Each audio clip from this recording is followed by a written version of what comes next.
We talk entertainment, politics, sports, and lots more. For more updates, join the family on Instagram, Facebook, and Twitter at TSL Nigeria TV. Join the family. Good morning, Nigeria. Good morning, Africa. How are you all doing today? It's a beautiful Saturday morning. I am so excited to spend it here with you. It's Gohide Ebenezer here, and with me in the studio is... My name is Obina Unjoko, and you're welcome to TSL On The Go. How are you, Ebenezer? I'm really good. So what's up? I'm good as well. I'm fine. I'm okay. It's the World Cup season, and a lot of things are happening. It's Christmas as well. There's a lot going on in the atmosphere. Yeah, talking about the World Cup, every good thing comes to an end, and we're witnessing the end of the World Cup tomorrow. It's sad, but we just have to deal with it. I don't follow it, but yay! Anyway, guys, we'll be right back. Let's take it straight to the headlines. Yeah. Today on TSL On The Go, Senate calls for review of new CBN policy. US Senate approves bill to ban TikTok. NESG applauds federal government on new sports policy. Funke Akindele beats Nollywood, farewell. This is TSL On The Go. And we are back. Now, for the top story of this week, members of the US Senate have approved or are in the process of approving a bill that will ban TikTok from government-owned devices and other devices. Now, let's look at this. Let's critically analyze this. Now, we no more have TikTok. I'm not in the US, but people that are in the US will no longer have TikTok on their devices. Yes. And they're saying that is because the app provides an avenue for information to be taken from the users of TikTok in the US to China. Do you understand? Like, they'll take the information from US users and give it to Chinese government. Simple. Well, in my opinion, I feel this is going to affect TikTok. Now, like their revenue, their income. US is a big country, and I feel like those people in the US, they use TikTok a lot. Yeah. But in my opinion, I feel if TikTok can find a way to make their app more secure, all right, so that this information won't go out like the US government is saying, I feel it's going to. But I don't use TikTok. So. Exactly. It's just like, you remember the case of Twitter and Nigeria, where Nigerian government had to ban Twitter, though Nigeria's own was for some personal beef purposes. But I think that it's actually a welcome development. If it's to ensure the safety of the people in the US, I think it's a beautiful development. Let's see what you have in the sports scene. What's up? What's happening? All right, in the sports world, a few weeks ago we were here talking about the World Cup, which was starting. Now, guess what, guys? It's going to end in a matter of hours. All right, tomorrow the World Cup is going to be ending, and yeah, we saw Morocco. We were here the last time we were talking about Morocco. Yes, I said Morocco will win, but they did not win. I personally feel like it was just meant to be. Okay, so France and Argentina are going to be having a crunch tie tomorrow to decide who will win the World Cup. So what do you think? What do I think? I'm not saying anything again. I said Morocco lost. So let's keep our fingers crossed and look at what's going to happen on Sunday. So no matter the outcome, we are all going to have an amazing experience, because if Argentina wins, Messi will officially become the GOAT. As he has always been. Well, he hasn't always been. Don't argue that. But if he wins this World Cup, he'll become the GOAT. And if France wins it, they would be the third country in the history of the World Cup to retain the title in about over 100 and something years. All right. With this, we'll come to the end of today. So we're keeping our fingers crossed. We're keeping it crossed. Let's go over to entertainment. MM and Ella, over to you guys. Hey people, welcome to another exciting Saturday morning here with us on TSL On The Go. This is the Entertainment Corner, and I am MM Udo. And of course, I have sitting pretty next to me, I am Emanuela Opuama. This is the platform where you get the top stories that happened in the entertainment scene. And you know what? I like to call this particular week Lovers Week. True, lover. People are showing off their lovers. Yes, Paul Okoye took to his Instagram and his Twitter to flaunt his new lover, Ivy Ifeoma, who is a model and an influencer. I mean, what did you think about this when you saw it? When I first saw that video, I tried putting two and two together because Paul and his ex-wife, Anita, got divorced. Last year. Okay. Yes, so him coming and celebrating 1 year anniversary with his new lover. Meaning they met last year December. So why are you trying to put two and two Because together? you know the divorce, Anita accused him of a lot of things, and infidelity was one of them.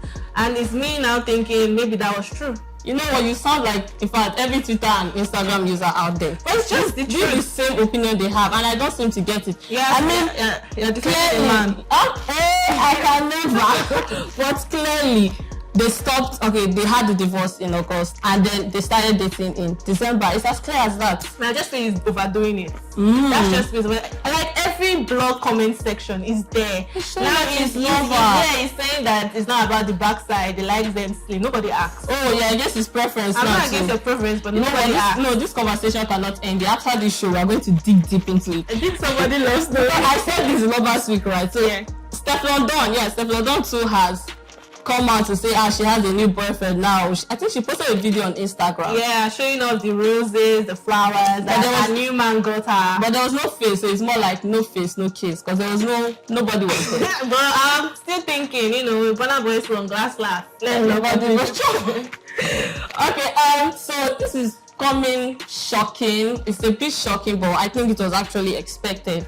Nigerian Nollywood actress Funke Akindele has come out to publicly say she's bidding farewell to Nollywood and she's venturing permanently into politics. A good one for her. Politics has a lot of money. I'm seeing different Nollywood actors and actresses moving to politics because I know that's where the money is. So let's secure the bag first. Securing the bag first is the topmost thing. Yeah, but she is actually not leaving completely. She says she wants to groom young actors and actresses. She's still going to be like she's a just mentor. going to supervise and everything. But I'm going to miss her because I love her movies. She's But a again, great actress. it seems like this is becoming like a trend. Desmond Elliot left is in politics. Yeah. Frankie W left is in politics But now. it's even shocking because it sings, and I'm like, okay, so it's affecting the music industry and Nollywood.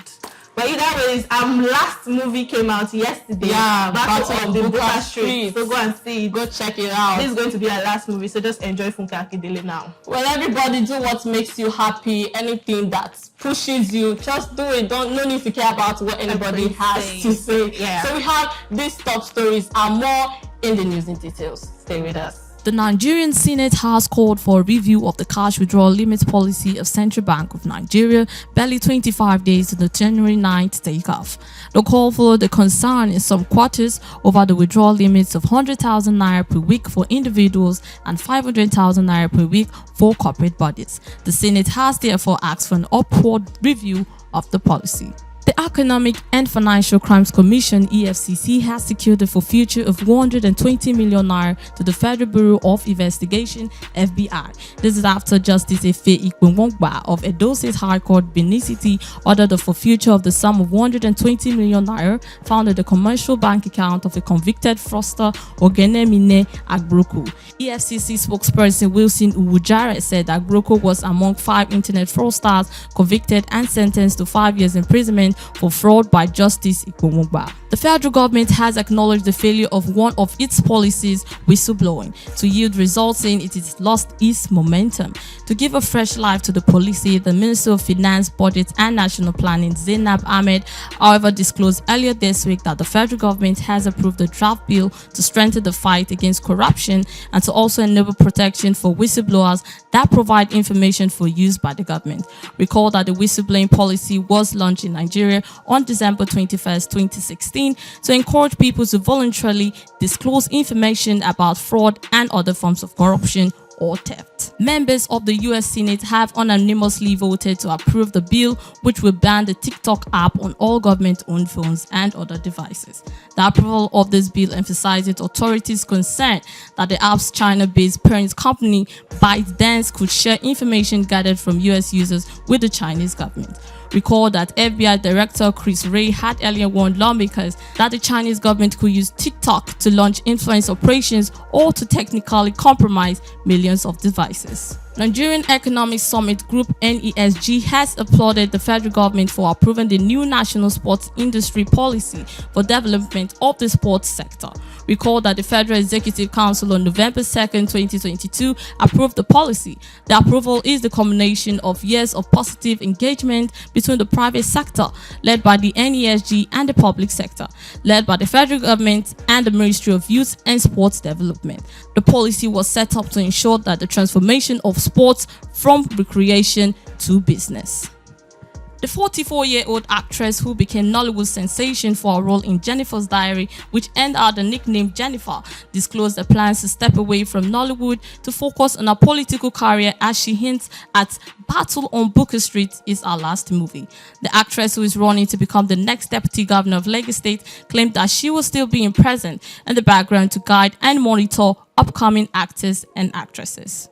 Afrobeat megastar Davido is reportedly set to return on stage for the first time in months with a landmark performance at the closing ceremony of the FIFA World Cup in Qatar.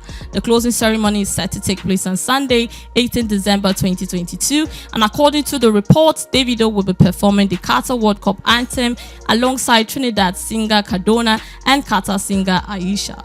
Ellen DeGeneres talk show DJ Stephen Boss is dead. His wife had earlier raised suspicions to the Los Angeles Police Department when she discovered that he left home without his car. He was, however, discovered at a Los Angeles hotel where they found Stephen dead from an apparent self-inflicted gunshot wound. Welcome back. Thank you for staying with us on the show today. We really appreciate your time. Thank you for always following TSL.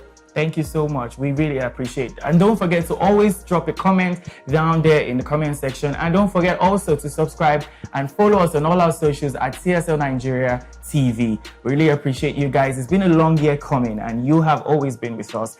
And it's the Christmas season as well. Do not forget to enjoy your time with your family and your friends as well. Spend time together like we are going to be doing this Christmas. Thank you so much. I remain Obina Unjoku. And I am Egwahide Ebenezer. Till we see you again, stay safe.